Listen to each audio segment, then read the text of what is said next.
Retour sur le plateau des Femmes d'ici, mesdames et messieurs, si vous venez de nous prendre en cours, nous sommes dans la troisième partie de cette émission et nous allons maintenant accueillir une invitée qui n'est pas connue sur Internet, mais qui déjà dans la ville, quoi, n'est-ce pas, Nana? Exactement ça, Kadi. Les connaisseurs la connaissent. Et surtout si vous êtes un peu des grands fans, ou disons des grands fans de chips, vous savez, les chips de banane, là, eh ben, vous allez apprécier ce portrait de Maïmouna Zou.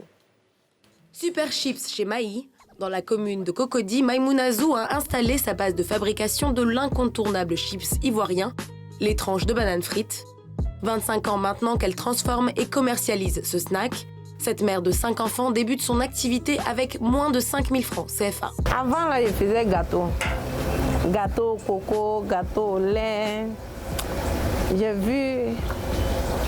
Moi, avant de faire chips, j'ai vu une dame qui faisait les chips. Et je l'ai approchée, j'ai regardé comment elle faisait les chips. Et un jour, je suis partie chercher banane au marché, banane 1500. Je suis venue, j'ai essayé.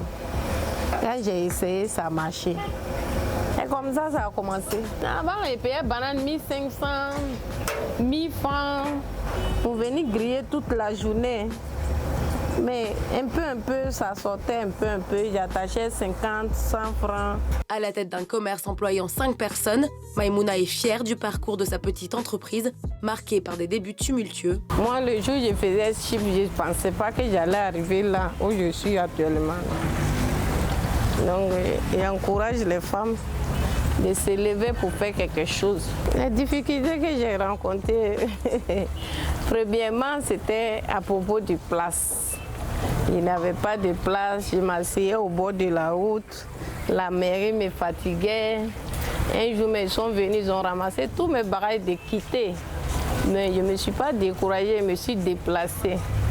Déplacée jusqu'à aujourd'hui, j'ai eu place. À mon nom, je suis assise. Les super chips de Maï dépassent les frontières ivoiriennes. Au Sénégal, en France, au Burkina Faso et au Canada, ces produits sont prisés par des milliers de consommateurs qui ignorent son existence. La cause? Arrivés là-bas, ils renversent, ils font leur emballage, ils mettent les noms, tout, pour revendre comme ils veulent. En France aussi, c'est la même chose. Et ils mettent les étiquettes, les noms, les numéros, tout dessus. Les chips viennent d'ici. Maïmouna est optimiste quant à la trajectoire de son commerce, malgré la flambée de concurrents dans cette commune. Ce que je ressens aujourd'hui, je suis contente. Parce qu'à Cocody, ici, j'étais la seule qui faisait chips. Actuellement, on est beaucoup. Mais avec tout ça, là, mes clients sont fidèles, ils viennent. Ça me plaît beaucoup. Et c'est que je fais des bonnes choses. Donc, je dis à les femmes, ceux qui grillent chips, de ne pas se décourager. Où on est quitté, c'est loin. Et où on est arrivé aujourd'hui, on dit grâce à bon Dieu. Oh, Maï, je suis très contente. Alors, j'avoue que je ne connaissais pas les super chips. Mais maintenant, là, j'ai découvert... Maintenant, on connaît. Maintenant, là, on connaît. Alors, ce que j'ai vu dans le reportage, c'est une femme qui est brave, c'est une femme qui vient de loin, c'est une femme qui sait où elle va. Félicitations à vous. Et je vois que vous êtes venus les bras chargés. Alors, vous êtes différentes sortes de chips, c'est ça? Vous avez tout amené en plus. Alors, vous avez pris banane jaune, banane rouge. Ça, c'est pour nous, merci beaucoup. Il y a patate, Il y a patate et il y a tout ça? pommes de terre. D'accord. Ça, c'est un acade. Alors, vous avez dit que vous avez commencé par acheter une banane, vous avez commencé à griller, c'est ça? Oui. Et après, ça c'est devenu grand. Oui. Maintenant, est-ce que c'est à cause de la concurrence que vous avez voulu maintenant diversifier? Parce qu'on sait que les chips, généralement, c'est que de la banane. Mais vous faites d'autres choses à côté. C'est à cause de la concurrence? Non. C'est les clients qui voyagent avec les chips. Quand ils viennent, d'autres demandent, vous n'avez pas d'arachide. D'autres demandent, il n'y a pas de gâteau. D'autres même demandent en acade. D'autres demandent, j'aime. Donc, j'ai essayé de voir. Pourquoi pas faire aussi pour ajouter si mes chips. Ouais. Parce que si les clients viennent, on va trouver tout avec moi. C'est ça. Bien. Ouais, alors, on vous a entendu dire dans votre portrait qu'à l'étranger, les gens consomment vos chips, mais ils ne savent pas que c'est vous parce qu'il y a des revendeurs qui mettent des étiquettes, tout ça. Alors ça, c'est un problème quelque part pour vous, non? Parce que vous aimeriez bien que votre produit soit connu à l'étranger?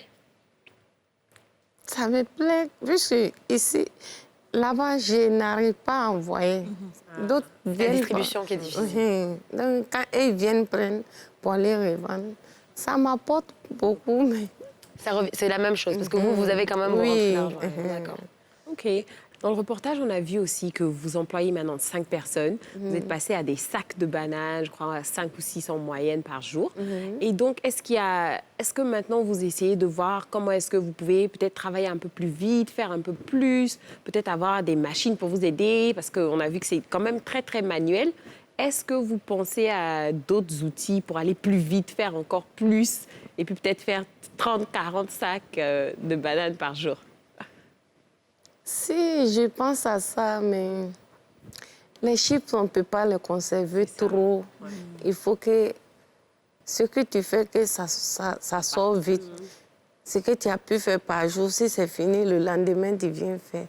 Donc, ça attire la clientèle, puisque toujours c'est frais. C'est frais, ouais. C'est ça que ça attire la clientèle. Si tu as une grande machine que tu fais produire beaucoup, que ça ne sort pas beaucoup, ça reste, c'est pas joli. Mais est-ce que vous ne pensez pas qu'il faille ouvrir aussi d'autres succursales? C'est-à-dire ceux qui ne sont pas à Cocody, par exemple, qui ont envie de manger, est-ce qu'on ne peut pas ouvrir un Super Chips à Marcory, à Trècheville et tout ça pour être un peu... Partout. Partout, quoi, hein? Timaï. Si j'ai pensé à ça, mais les chips, pour faire les chips, c'est pas facile. D'accord. Pour avoir les filles pour travailler, c'est pas facile aussi. Il faut que toi-même, tu es là, il faut devant toi, tu vois si c'est bon, si c'est pas bon, si c'est propre, si c'est pas propre.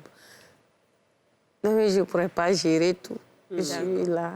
Mais les gens viennent de Marcory, Koumassi, Trècheville qui viennent payer les chips. Moi, j'ai une question. Pourquoi c'est vos chips que les gens viennent goûter? Il y a quoi dedans? Il y a quoi dedans? C'est quoi la différence? Parce qu'il y a chips partout, non? Non, il n'y a rien dedans. Les chips sont...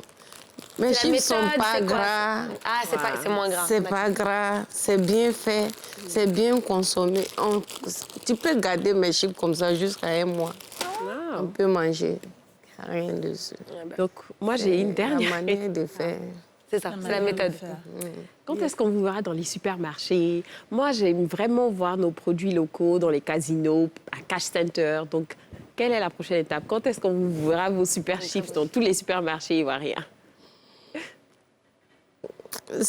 En Côte d'Ivoire, mes chips ne sont pas au supermarché. Sinon, au Sénégal, la dame qui vient prendre chez moi pour vendre au Sénégal, elle a des emballages qu'elle dépose. Elle-même, elle m'a dit qu'elle dépose dans les supermarchés, dans les casinos. C'est là-bas qu'elle vend ses chips. D'accord. Mais c'est en Côte d'Ivoire ici. Pas encore. Bon, ça va Bientôt. venir, on vous le souhaite. Exactement.